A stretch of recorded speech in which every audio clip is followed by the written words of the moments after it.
Hey everyone, welcome back. In this video, I'll show you how to add a payment gateway in Shopify the right way, even if you're a beginner, using the latest Shopify settings in 2026. Setting up payments correctly is one of the most important parts of running an online store. If customers can't pay easily, they won't buy. So yeah, let's go through this clearly. Once you're logged into your Shopify admin dashboard, go to the Settings section. From there, open Payments. This is where you control how customers pay at checkout. At the top, you'll see Shopify Payments. If Shopify Payments is available in your country, it's usually the easiest option to enable. It allows customers to pay using credit cards, debit cards, and local payment methods. Just enter your business details and banking information to activate it. If Shopify Payments isn't available for you, don't worry. Shopify also supports third-party payment gateways like PayPal, Stripe, and other regional providers. Choose a payment provider that works in your country and fits your business needs.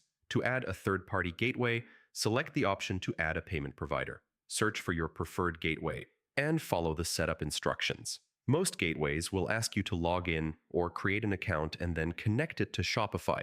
PayPal is a popular option and is very easy to set up. You simply connect your PayPal account and customers can start paying with PayPal instantly. Yeah, this increases trust for many buyers. You can also enable alternative payment methods like Apple Pay, Google Pay, or local wallets depending on your region.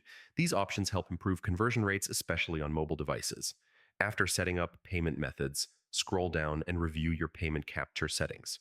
You can choose to capture payments automatically or manually. Most beginners use automatic capture, so payments are processed right away. Before finishing, always test your checkout. Use Shopify's test mode or a sandbox option if available. Go through the checkout process like a real customer to make sure payments work smoothly. Once everything is confirmed, save your settings. Your Shopify store is now ready to accept payments from customers. So yeah, that's how to add a payment gateway in Shopify step by step in 2026. If this guide helped you, like the video, subscribe to the channel for more Shopify and e-commerce tutorials, and I'll see you in the next one.